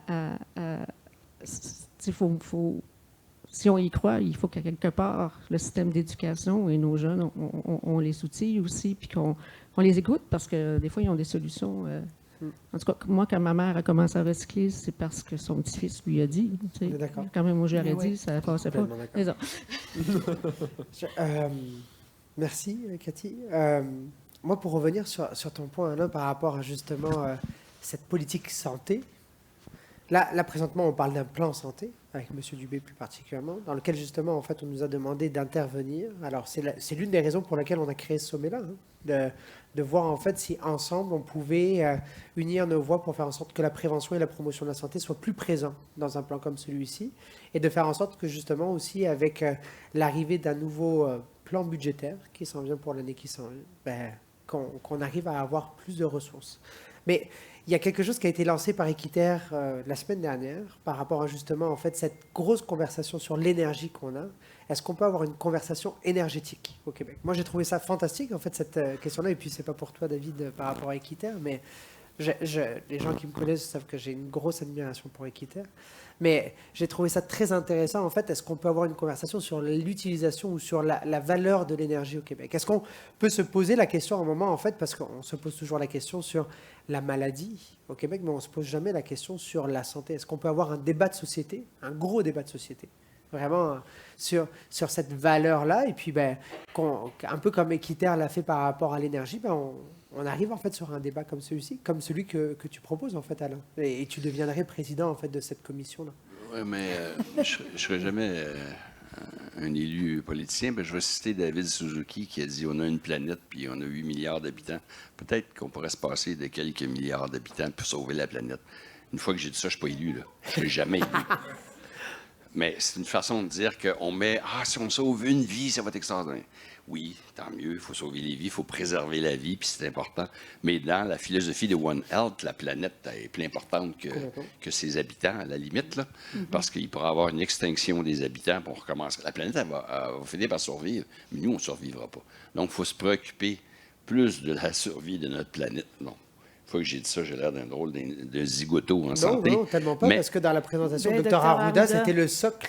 C'est exactement en ça. fait, c'était le planète. socle des 17 objectifs. La Donc, biosphère à la oui, base. le développement durable. Changement climatique. Oui. Mais bref, oui, c'est fondamental. Et ça, c'est nouveau dans le discours. Quand on regardait les discours de déterminants, il n'y avait pas cette deuxième couche de déterminants collectifs de survie de la planète, changement climatique, l'énergie, la consommation que tu as nommée, le capitalisme derrière ça, la question tout à l'heure qu'on a eue sur le marketing qui était fascinante de voir que... donc, il y a énormément d'éléments, je dirais, c'est des déterminants plus modernes de la santé. Les classiques sont toujours là. Mais là, il y a une autre couche qu'il faut ajouter sur une politique, puis que tu l'appelles, en fait, qui passe même avant une politique de santé. Mais une belle politique de santé globale avec des déterminants plus modernes doit être une santé. La biodiversité, l'empreinte écologique. Donc ça, c'est comme une autre couche que je ne mentionnais pas dans mes présentations il y a 20 ans. Mais ça, c'est l'autre couche de déterminants où on réalise que tout ce qu'on a massacré sur notre planète. Je vote pour toi. C'est positif, hein? C'est très positif. Est-ce que vous voulez rebondir par rapport à ça? J'ai un petit message. Le fameux plan santé, tu m'as allumé. Les rumeurs veulent qu'on allait émasculer la santé publique de ses fonctions d'information. Nous sommes des libres penseurs. Nous sommes les seuls fonctionnaires du gouvernement à informer la population, à parler. Nous sommes les seuls à avoir ce mandat légal-là. Quand je dis nous, c'est les directeurs régionaux de santé publique. Toi, tu es libre de parler, mais pas tant que ça, peut-être à cause de ton financement. Non, complètement. Je te le dis, oui, complètement libre. Mais ce que je veux dire par là, c'est qu'il y a des rumeurs à l'effet que dans le fameux plan santé, la loi qui va être déposée d'ici un mois, qu'on voudrait changer le mandat légal des directeurs de santé publique. Si jamais on essaie de faire ça, ce seraient les seuls médecins qui n'ont pas le droit de parler à leurs patients. Parce que le patient d'un directeur de santé publique, c'est la population. Si on n'a plus le droit de parler à la population, comme le sous-ministre ou le directeur régional de l'environnement n'a pas le droit de parler au monde, vous ne voyez jamais un directeur régional de l'environnement parler à son territoire. C'est le ministre qui va parler. C'est toujours un politicien qui parle dans tous les autres ministères. L'exception à la règle, c'est le médecin de la population, le directeur de santé publique. Or, il semble qu'on voudrait... C'est pas parce qu'on l'utilise tellement et si bien, notre pouvoir, mais on a ce pouvoir. Premier mandat légal d'un directeur régional de santé publique, c'est informer la population sur problèmes, mesures efficaces, etc. Apparemment, on veut nous enlever ça. Si jamais ça arrive, j'espère que tout le monde va être là pour dire ça n'a aucun bon sens que le médecin de la population, puis je m'excuse d'utiliser la profession, mais c'est ça pareil, il faut être médecin en santé publique pour faire ça, n'ait plus le droit de parler à la population. Parce qu'on parle trop. Pas autant que ça. Horacio, tu n'as pas le droit d'applaudir. Allez-y. Vous avez 30 secondes pour atteindre le micro, Dr. Arruda. Bonjour, rapidement. Écoutez, premièrement, je viens vous dire là, que j'ai apprécié les 3 journées. Là, on a abordé cette question-là d'une façon, avec différentes perspectives, etc. Il y a un message qui a été dit là, que je trouvais important aussi, c'est notre jeunesse. Moi, je tiens à vous le dire, là, j'ai espoir parce qu'ils sont là, parce qu'ils sont différents. David, je te remercie du topo que tu as tenu, mais beaucoup des choses dont on discute sont dépendantes en amont de ce qu'on va être comme société. Je ne sais pas si vous comprenez, là, il y a le débat de la démarche en santé, là, mais qu'est-ce qu'on veut comme société au Québec? Est-ce que ces discours-là, on les maintient? Est-ce qu'on alimente la population pour être capable de le faire? Parce que, est-ce qu'on veut être une société comme aux États-Unis où c'est chacun pour soi, etc.? Est-ce qu'on veut que nos plus vulnérables soient abandonnés ou au contraire, on veut les aider puis mieux les comprendre? Moi, je pense qu'il y a quelque chose là, je ne sais pas comment qu'on adresse ça, je la pose la question, là, mais j'aimerais ça que les gens puissent être instrumentés, revendiquent la prévention, etc., mais aussi qu'ils disent ce qu'on veut du Québec, c'est ça comme société. Et je pense que quand on adopte les valeurs principales qu'on veut défendre, bien, à ce moment-là, il faut être en cohérence avec ça dans les actions, dans tous les plans. Mais ce débat-là, on dirait qu'on ne l'entend pas, parce que tout le monde est pour la prévention, tout le monde est pour partager, tant que ça ne vient pas changer mes petites poches, etc. Est-ce qu'on veut une société capitaliste qui continue à fonctionner comme ça, ou on veut autre chose? Puis ça, je pense qu'on a besoin de ce débat-là. Puis c'est en adoptant ces principes-là, à mon avis, qu'on peut influencer après ça toutes les politiques. Mais le plus grand manquement, moi, je pense, c'est le citoyen. Moi, là, c'est le citoyen, puis des fois, on l'infantilise, on ne l'écoute pas, etc. Puis tout ce que vous avez dit, là, vous avez tous raison. Puis je vais vous dire, mais moi, ce que j'aimerais, c'est que nos jeunes nous disent « Hey, les boys, tous nous autres, les vieux qui ont profité de tout, là, puis qui ont contaminé la planète, etc., là, bien, ce qu'on veut du Québec, c'est ça maintenant, puis soyons là-dessus. » Puis je sais que ça va au-delà des élections puis des partis politiques. Parce que, mais on peut être clair sur ce qu'on veut être comme société. Moi, c'est ça que je voulais terminer ici. Et si quelqu'un peut me dire comment on fait ça, dites-moi là. On va en avoir des solutions par rapport à ça, par exemple. On vous reviendra là-dessus, Dr. Arruda. Je pense qu'il y a des très belles choses à faire par rapport à ça. Et je ne sais pas après après l'autonomie, si ça va être possible, des choses comme ça. Revenons, vous nous avez coupé quand même. Hein. On avait un moment parfait, et puis là voilà, maintenant tout le monde au micro. Ah. Parce que moi, je suis une citoyenne partenaire. Et je pense que quand je regardais la question depuis tantôt, je frétillais sur ma chaise et je me disais, qu'est-ce qui nous manque? L'arrimage qui manque, c'est dans chacun de ce que vous avez présenté depuis les 3 jours, des citoyens partenaires qui vous représentent auprès des citoyens dans toutes nos villes du Québec. Ben moi, Je vais vous donner un exemple typique. J'ai été demandée pour être sur une école d'été à l'Université Laval qui s'adressait à la gouvernance et aux médecins. Et je suis arrivée vraiment un petit peu à la fin. Puis ça touchait beaucoup les personnes âgées, les personnes en phase de vieillissement. Alors, quand je suis arrivée sur leur comité par Zoom, je leur ai dit, mais est-ce que vous avez des personnes âgées qui vous représentent? Ben non. Alors, je dis, ben peut-être qu'il faudrait faire venir quelques personnes âgées. Alors, est-ce que vous en connaissez? Ben oui, tout le monde, hein, on en connaît. Alors, j'en cible quelques-uns. Finalement, on voit que c'est pas possible de les déplacer. J'ai un téléphone intelligent. Je leur dis, ben écoutez, je vais aller faire des petites capsules vidéo, puis on va présenter les capsules vidéo. Et ça a fait fureur. Ça s'est rendu par la suite jusqu'à Barcelone pour reprendre ce modèle-là, pour avoir des personnes qui viennent dire à des gens qui sont des grands penseurs, qui avaient toute l'articulation qu'il faut, qui avaient vraiment pensé tous les projets, mais pour les arrimer tout ensemble et les vivre sur le terrain, ça prend des citoyens partenaires. Vitam est un centre qui forme des patients partenaires au niveau de la recherche, où on va être co-chercheur avec des chercheurs. Je le suis déjà sur 3 autres projets. Et c'est eux qui vont multiplier à très peu de frais. Regardez-moi, là, je viens de passer 3 jours ici à mes frais. Hein, je me suis déplacée de Nicolet pour venir.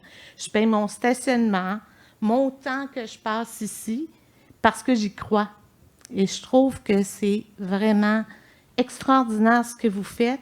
Et ça mérite vraiment de se rendre jusqu'aux citoyens. Puis c'est pas juste avec le marketing ou tout ça, parce que sinon, c'est comme si c'est juste les grandes têtes pensantes qui sont... J'aimerais vous revenir par rapport à ça plus particulièrement. Et puis, on a eu Vincent qui nous a parlé justement du terme de patient partenaire.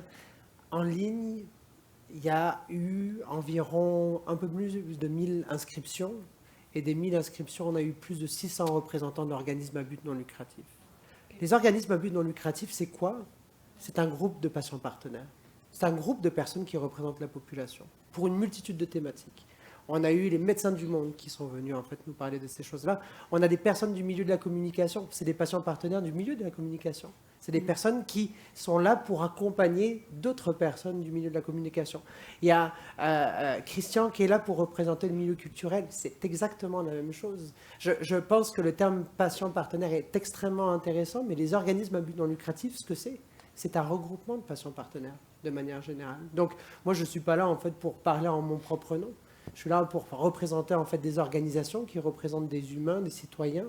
Et j'ai trouvé très très intéressant ce que tu as dit, David. C'est quelles sont les parties de la population en fait qu'on a oubliées, parce que on a beau avoir 300, 400, 500 patients partenaires, si on les a sélectionnés d'une certaine manière, mais qu'on en a oublié certains autres, on n'a toujours pas la grosse partie de la population de manière générale. Vas-y, Cathy. Propose le regroupement, c'est que l'université est là avec les citoyens, les communautés, et c'est comme ça que ça fonctionne. Il n'y a pas une recherche qu'ils ne feront pas avec le citoyen, la communauté, parce qu'ils vivent ensemble. Et c'est ça aussi, ce vivre ensemble-là.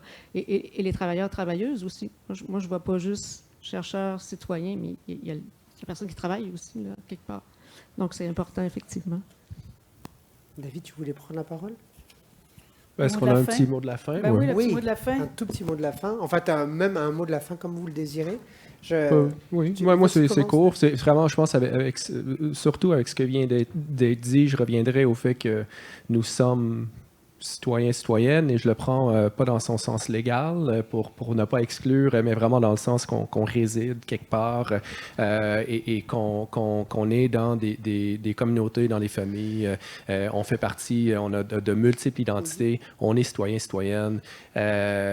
Et puis, je pense que c'est important de le reconnaître aussi quand on amène ça au travail, puis de dire, est-ce que je suis bien comme, oui, employé, médecin, gestionnaire, peu importe, comme collègue, comme plein d'autres choses qu'on est, et est-ce que je suis bien comme citoyen, citoyenne, avec tout ce que j'amène avec moi? Je pense que c'est un point de départ super intéressant pour commencer à identifier ce qu'on peut transformer dans le milieu de travail, pour être bien nous-mêmes, et après ça, aller vers l'autre avec une réelle curiosité puis une capacité d'écoute qui va nous permettre de faire notre travail et s'assurer que l'autre est bien aussi. Alors moi, je pense qu'il y a quelque chose d'extrêmement puissant dans cette connexion d'abord avec nous-mêmes, avec tout ce qu'on porte, et de ne pas essayer de le diviser ou d'enlever cette portion-là de notre identité professionnelle, mais plutôt que de voir ça comme une richesse. Alors, voilà. Merci beaucoup. Merci à mes 3 collègues. Et puis, je les laisse terminer la conversation. Merci, David. Cathy? Merci, David. Juste merci de l'invitation. Je n'ai pas vraiment à ajouter, mais c'est de travailler ensemble et tout le monde là, à tous les niveaux. Mais c'est ça. Moi, j'aime bien garder son identité. Et c'est revenu souvent, et j'aime bien ce terme bienveillance envers soi et les autres. Fanny? Moi, j'aurais passé ma soirée ici, mais vous seriez peut-être tanné. Sincèrement, mais j'ai adoré ce que Dr. Arruda a mentionné. Tu sais, j'avais mon petit graphique, moi, de la culture. Tu sais, ça reste que non, mais la culture ramène un peu tout ce qu'on a dit durant les 3 jours. Puis je pense que le Québec mérite d'avoir sa culture santé, de la définir. Tu sais. Je pense que ça, c'est hyper important. Puis je nous souhaite, j'aurais plein de choses à dire, mais je nous souhaite, je pense, comme société, que nos propres décisions, nos décisions individuelles, qu'on les prenne pour quelque chose de plus grand que nous. Dans nos secteurs aussi d'activité, qu'on fasse des choix, qu'on ait un regard pour un objectif qui est plus grand que nous. Je pense que ça, on mérite ça aussi. Merci, Fanny. Alain? Quand on a coupé 30 des budgets des directions de santé publique, il y a 7 ans maintenant, je n'ai pas trouvé qu'il y avait eu une grande mobilisation. L'amélioration de la santé, ce n'est pas juste le budget des directions de santé publique, d'accord. Mais c'était quand même un geste de M. Barrette à l'époque. Le mot qui me venait, c'était émasculant. Ça a fait des dommages. Puis une des premières choses qu'on a dit, c'est les communications au niveau des directions de santé publique, faites-en donc plus. Ils n'ont pas osé toucher la loi. Ce que je nomme maintenant, c'est qu'il semble, là, il y a des rumeurs, ce qu'on entend, que d'ici peu, c'est pire que le budget, ils vont oser s'attaquer à des mandats légaux de la fonction de santé publique. La santé publique, c'est à tout le monde. Ils ne peuvent pas toucher tout le monde. Mais si les représentants légaux officiels qui sont nommés pour faire ce job-là perdent des mandats comme celui de communiquer avec la communauté, avec la flèche dans les 2 sens, là, et pas juste informer, j'espère qu'il y aura la SPQ et tous les gens qui nous écoutent et qui sont ici pour dire « Hey, ça ne marche pas, on veut améliorer la prévention, la promotion de la santé. » Puis on est en train de dire que ceux qui ont un mandat pour le faire, ils communiquent, ils parlent trop. Alors j'espère, c'est mon dernier message, suivez bien les sorties dans peu de temps, puis j'espère que nous serons tous là pour défendre la prévention. Merci beaucoup, bonsoir. Merci Alain. Merci. Je repensais qui j'aurais voulu voir dans la salle. Bien, tu sais, Jean-Patrick a parlé là, qu'il y a des fondations, puis il y a des milliards, là, ça a l'air, dans ces fondations-là. Bien, j'aurais aimé avoir un mécène dans la salle qui ne savait pas quoi faire avec 1 milliard de plus, puis qui te l'aurait donné. À moi, directement. Incroyable. Pas à toi, à la SPQ. Oui. Ou aux organismes sur le terrain qu'on entend besoin. Mais oui, parce que c'est le nerf de la guerre. J'entends tout le monde le dire, tu sais, puis c'est précaire. Les gens qui ont des bonnes idées, les chercheurs, les universitaires, les organismes communautaires, et qu'ils ont besoin de sous. Tout le monde, tu sais, c'est comme...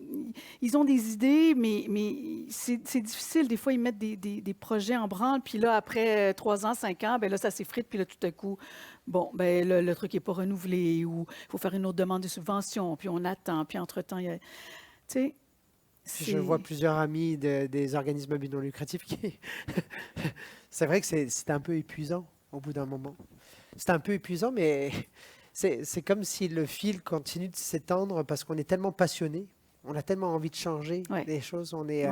Et puis je peux comprendre un peu Fanny qui dit parfois on a l'air un peu allumé, mais c'est vrai. C'est ça qui fait en sorte qu'on aime ça au quotidien. Ben, on est des petites lucioles.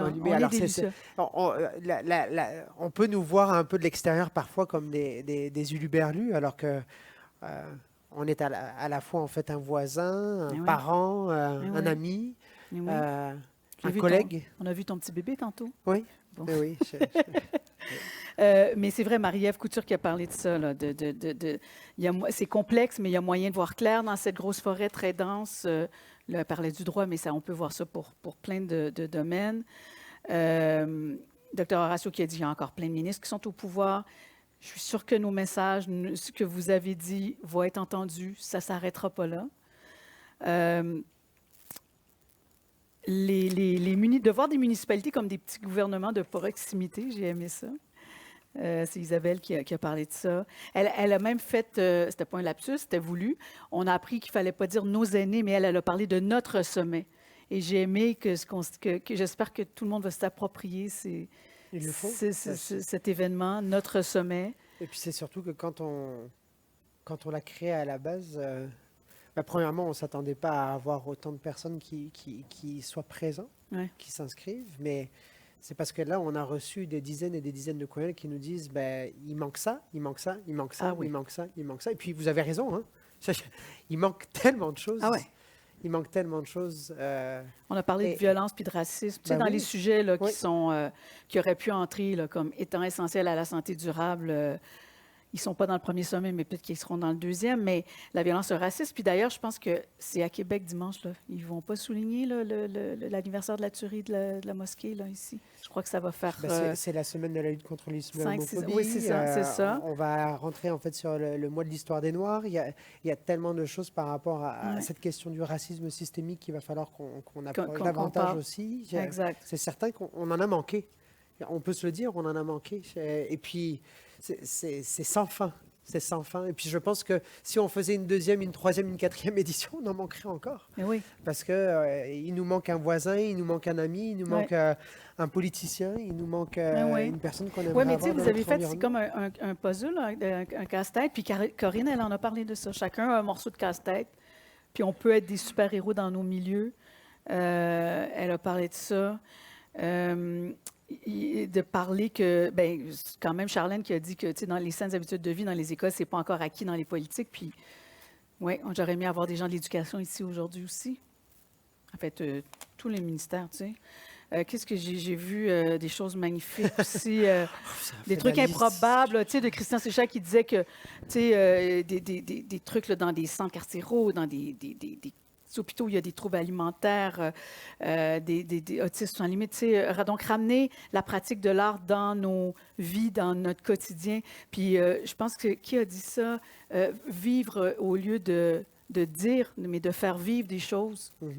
Hein? C'est merveilleux. De faire prendre la mayonnaise, tu sais, parce que, peux-tu te parler de mayonnaise, moi? Que l'huile puis le vinaigre... L'huile et le vinaigre, ce n'est pas des choses qui sont compatibles ensemble. Pourtant, on a réussi à les émulsionner.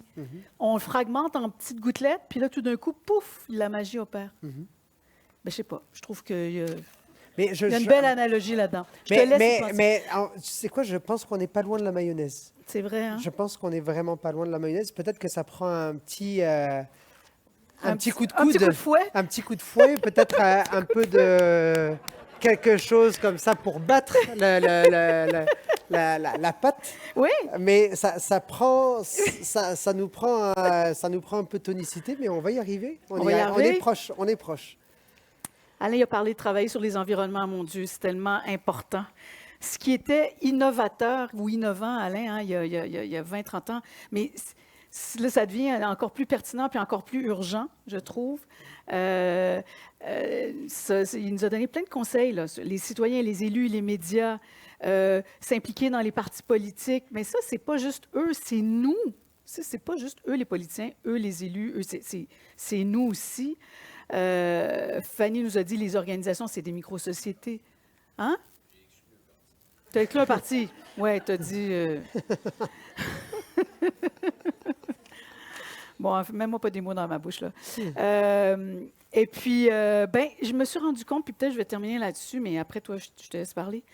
Mais il y a eu un thème récurrent à travers tout ça, c'est de prendre en considération des nouveaux indicateurs ou des nouveaux critères de succès comme, tu sais, oui, il y a le PIB, mais il y a le bonheur, il y a la santé, puis il y a la planète.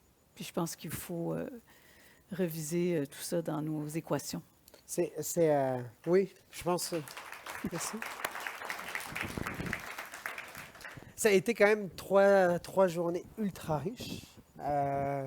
Je suis morte. Moi aussi. Je- C'est mes parents qui conduisent. C'est C'est donc parfait. c'est parfait. Avec le bébé qui va crier sur le retour.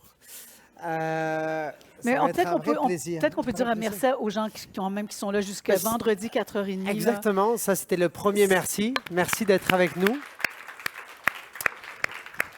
Réitérer le merci à Anne-Marie, à Marine, à l'équipe technique qui a fait un L'équipe travail technique. exceptionnel, Toute l'équipe du Musée de la Civilisation qui nous a qui accueillis. nous a accueillis, qui a Des construit pharaons, les expositions. Des pharaons Exactement, jusqu'à la merde de l'exposition. Merci aussi au minuteur qui nous a aidés infiniment. Oui.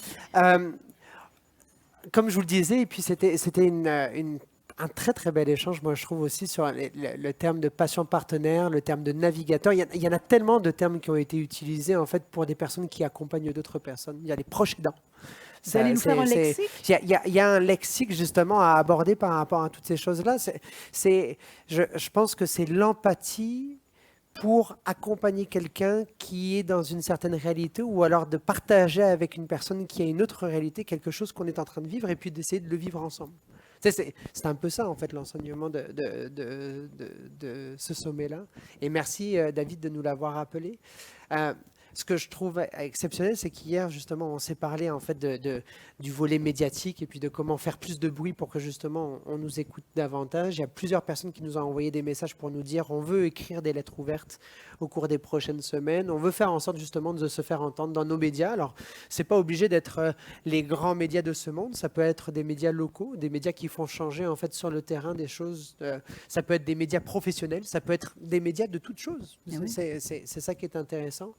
Moi, ce que je tiens à vous dire, et puis tu parlais de financement, et puis tu parlais d'un mécène qui allait arriver, c'est certain qu'aujourd'hui, on fête un anniversaire un peu spécial, c'est que l'année dernière, on était invité par un député indépendant, Monsieur Roy, qui nous avait invité en fait à la SPQ, à l'Assemblée nationale, pour demander en fait 1 milliard supplémentaire en matière de santé publique. Et c'est intéressant parce qu'on parle du sommet de la santé durable, mais en fait, ce qu'il y a, c'est qu'on aurait besoin d'un investissement majeur, récurrent, au cours des prochaines années, qui porterait en fait sur la santé durable ou sur la santé publique ou sur la prévention et la promotion de la santé. Choisissez le terme que vous voulez, hein. Mais de faire en sorte en fait justement que dans ce plan santé, dans le nouveau plan budgétaire qui va arriver, on ait une place prépondérante qui nous permette d'arriver à réaliser ce qu'on s'est dit aujourd'hui. Et puis, je n'ai pas l'impression qu'on est là pour demander l'infini. Je n'ai pas l'impression qu'on est là pour demander des choses complètement loufoques. On parle de qualité de vie de la population, on parle de solutions efficaces, on parle de personnes qui, avec des salaires qui sont parfois très très minimes sur le terrain, arrivent à faire des choses fantastiques. Oui. Moi, c'est ça que je nous souhaite un peu pour la suite des choses. Que premièrement, en fait, on se mobilise toutes et tous pour faire en sorte que ça arrive. De faire en sorte que toutes et tous, on se mobilise pour faire en sorte que si, par exemple, il y a des coupures de 30%, en fait, tout le monde soit dans la rue en train de déchirer sa chemise comme Pierre Lavoie. Et puis de faire en sorte que, justement, on veuille plus de notre côté. Pierre, on rigole beaucoup par rapport à ça. Et puis de faire en sorte, en fait, que ce soit que le début d'une conversation plutôt qu'une fin. Alors, on se dit À demain. à la prochaine. À demain, À demain. après-demain, après-après-demain, et puis on se verra peut-être l'année prochaine, peut-être dans un autre musée, qui sait, on se verra peut-être dans 2 ans dans un autre musée. Anne-Marie est en train de devenir blanche. Il y a d'autres musées qui sont en train d'ouvrir sur la santé plus particulièrement. Peut-être qu'on se retrouvera dans ces musées-là aussi. Peut-être qu'on reviendra ici pour une t'as grande vu, là, que ton exposition temps en est écoulé, là? 2025. Ton temps est écoulé. Ils sont en train de faire clignoter la chose. Est-ce que ça te convient? Est-ce qu'on se laisse là-dessus? Est-ce qu'on vous laisse là-dessus? Est-ce que vous êtes satisfait du sommet? Alors, on se laisse là-dessus?